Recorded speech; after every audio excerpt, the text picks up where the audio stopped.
আত্মনির্ভর ত্রিপুরা এই শব্দটির সাথে জড়িত রয়েছে কৃষকরা। বিগত দিনে দেখা গিয়েছে বহিরাজ্য হরিয়ানা, পাঞ্জাব ও মধ্যপ্রদেশ এই সকল রাজ্যে কৃষকরা গম উৎপাদন করে থাকে। এই গম থেকে তৈরি হয় আটা। যে খাদ্য সামগ্রী তৈরি হয় তা বিভিন্ন রাজ্য এবং দেশ ও বিদেশে রপ্তানি করা হয়। এবার ত্রিপুরায় কৃষকরা উৎপাদন করতে শুরু করেছে গম।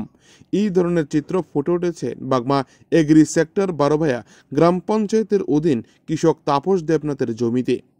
এককানি জমিতে এই বছর প্রথম গম উৎপাদন করা হয়েছে, যা ইতিমধ্যেই ফলন দিতে শুরু করেছে গম।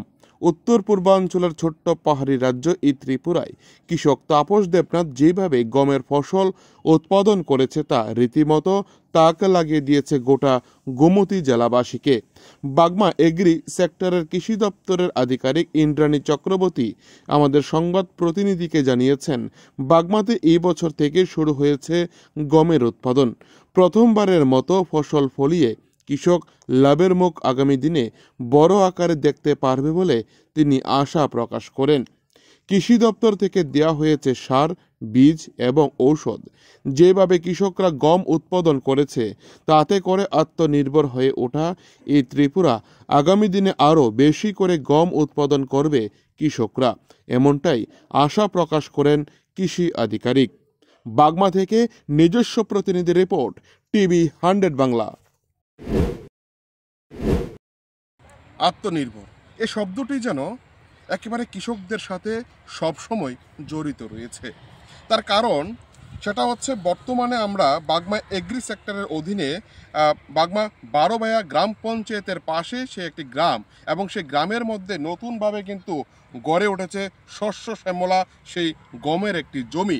অর্থাৎ কৃষকদেরকে আত্মনির্ভরভাবে গড়ে তোলার জন্য রাজ্যের মুখ্যমন্ত্রী প্রতিটি সময় যেভাবে জোর দিচ্ছে এবং বিভিন্ন প্রকল্প ইতিমধ্যেই যে কেন্দ্রীয় সরকার থেকে শুরু করে রাজ্য সরকার বিভিন্ন প্রকল্প নিয়ে এসেছে, এই প্রকল্পগুলিকে কিভাবে আরও দ্রুত গতিতে কৃষকদের কাছে পৌঁছে দেওয়া যায় সেই লক্ষ্যে কিন্তু কাজ করছে কৃষি দপ্তর।